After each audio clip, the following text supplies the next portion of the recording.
भारत का बजट भारत के सामान्य मानवी की आशा आकांक्षाओं को तो पूरा करने का प्रयास करेगा ही, लेकिन विश्व जो आशा की किरण देख रहा है उसे वो और अधिक प्रकाशमान नजर आए। मुझे पूरा भरोसा है निर्मला जी इन अपेक्षाओं को पूर्ण करने के लिए भरपूर प्रयास करेगी। देखिए, इस बार का जो बजट है, लोग जो अनुमान लगा रहे थे कि आने वाले लोकसभा के मद्देनज़र ये बजट होगा, लेकिन हमारे प्रधानमंत्री नरेंद्र मोदी जी ने अपने संबोधन में भी कहा कि हमारा जो यह बजट है, यह बजट 2047 जब हम 100वां महोत्सव मनाएंगे उस समय हम देश को विकसित देशों में, जिस भी किसी व्यक्ति के पास जाइए वो निश्चित तौर पे कहेगा कि यह चुनावी बजट है ही नहीं। आप देखते थे कि पहले के बजट में कैसे कैसे लोग चुनाव के समय में बजट लाते थे और तरह तरह की घोषणा करते थे, चुनाव होने के बाद कोई भी घोषणा इम्प्लीमेंट नहीं होती थी। लेकिन माननीय नरेंद्र मोदी की जो की बात, ये सरकार की जो बजट है, यह बजट आज की बजट नहीं है। वो खुद अपने संबोधन में भी कहे हैं कि हम न्यू रखें, जो विकसित देशों में हमारा भारत जाएगा उसका मैं न्यू रखा हूं और यह इम्प्लीमेंट होने जा रहा है। Mahavidya Global School, education for new generation, जहां मिले आपके बच्चे को शिक्षा भी संस्कार भी। Cocurricular activities, yoga, e library, play school, indoor games, sports, smart classroom, cricket academy और एक्सीलेंट एकेडमीज का परफेक्ट मेल। Registration open. Mahavidya Global School, NH 139 near AIIMS, Phulwari Sharif, Patna. हम हैं पटना में प्रदेश भाजपा कार्यालय में और हमारे साथ है प्रदेश मंत्री संजीव क्षत्रिय जी। आइए इनसे जानते हैं कि इस बार का जो आम बजट है देश का क्यों खास है और किन किन वर्गों को लेकर चलने की बात है। सबसे पहले आपका स्वागत है। बहुत बहुत धन्यवाद।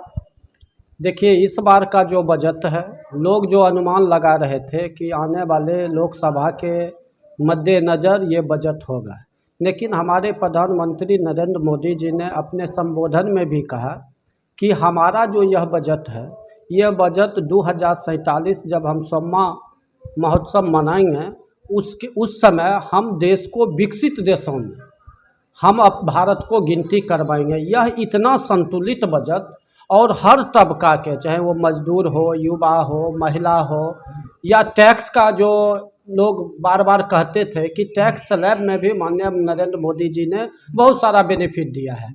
अब 7 लाख तक के इनकम पर आपको टैक्स फ्री है।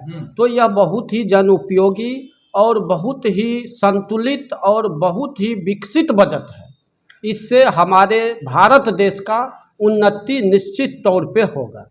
खाने पीने की चीज़ों में कटौती की गई है, जो टैक्स में कटौती की गई है। आम आदमी जिस चीज़ को लेकर जीता है, जिस तरह देश में माहौल है अभी, जिस तरह महंगाई को लेकर सवाल उठता है, तो बहुत सारी चीज़ों के टैक्स में सरकार ने इस बार रियायत दी है। आपको नहीं लगता है कि जो होने वाले विधानसभा चुनाव है या 2024 का लोकसभा चुनाव है, उसको ध्यान में रखकर एक बड़ा बैलेंस बनाया गया है बजट में? नहीं, बिल्कुल नहीं। देखिए, हम बार बार कहते हैं कि हमारी सरकार गरीबों के प्रति समर्पित सरकार है और हम जो भी चीज़ में कमी किए हैं और जो विकास की रफ्तार हुई है और सब तबका को संतुलित करने के लिए और सबको इसका बेनिफिट मिले, लाभ मिले और देश प्रगति की रास्ता पे चले, यही हमारा मुख्य ध्येय है बजट का।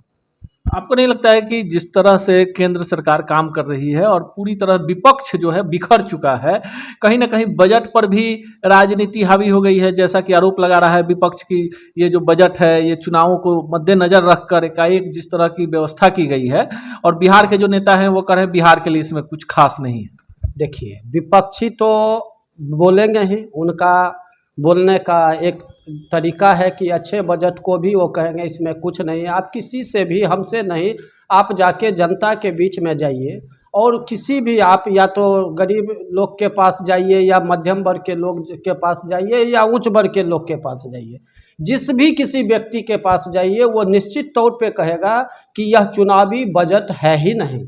जब से प्रधानमंत्री नरेंद्र मोदी इस देश में प्रधानमंत्री बने हैं, देश की सत्ता को संभाले हैं, कभी भी वो चुनावी बजट नहीं दिए हैं। और इसका तो ये उदाहरण है। आप देखते थे कि पहले के बजट में कैसे कैसे लोग चुनाव के समय में बजट लाते थे और तरह तरह की घोषणा करते थे। चुनाव होने के बाद कोई भी घोषणा इम्प्लीमेंट नहीं होती थी। लेकिन माननीय नरेंद्र मोदी की जो कि बात, ये सरकार की जो बजट है, यह बजट आज की बजट नहीं है। वो खुद अपने संबोधन में भी कहे हैं कि हम न्यू रखें, जो विकसित देशों में हमारा भारत जाएगा उसका मैं न्यू रखा हूँ और यह इम्प्लीमेंट होने जा रहा है। बिहार में लगातार विशेष राज्य की दर्जे की मांग नीतीश जी करते हैं और उधर से बयान भी आया है कि बिहार जो हकमारी हो रही है बिहार की, इस पर आपका क्या कहना है? देखिए, नीतीश जी तो भ्रम फैला रहे हैं बिहार के लोग के बीच में। विशेष राज्य के दर्जा का एक क्राइटेरिया है, वो जान भी रहे हैं कि विशेष राज्य का दर्जा कब दिया जाता है। उस क्राइटेरिया को फुलफिल करते नहीं हैं, लेकिन वो बार बार कहते हैं कि विशेष राज्य का दर्जा, विशेष राज्य के दर्जा से अधिक तो इनको पैकेज दिया जा रहा है और उस पैकेज का यह सही ढंग से उपयोग नहीं कर रहे हैं, खर्च नहीं कर रहे हैं। सारा योजना जो केंद्र सरकार की योजना है और केंद्र सरकार का पैसा है, उस पैसा को पहले केंद्र सरकार से 30% 40% आता था, आज 72% केंद्र सरकार की पैसा आ रहा है और उसमें वो जो काम कर रहे हैं केंद्र के पैसा में बिहार सरकार का माने लोगो लगवा दिया जा रहा है, कह रहे हैं कि हम कर रहे हैं। तो नीतीश जी तो ये जनता को भ्रमित करने का काम कर रहे हैं। जो उनको दिया जा रहा है उनको सही ढंग से उपयोग कर जाएगा तो बिहार को विशेष राज्य की दर्जा की आवश्यकता ही नहीं पड़ेगी।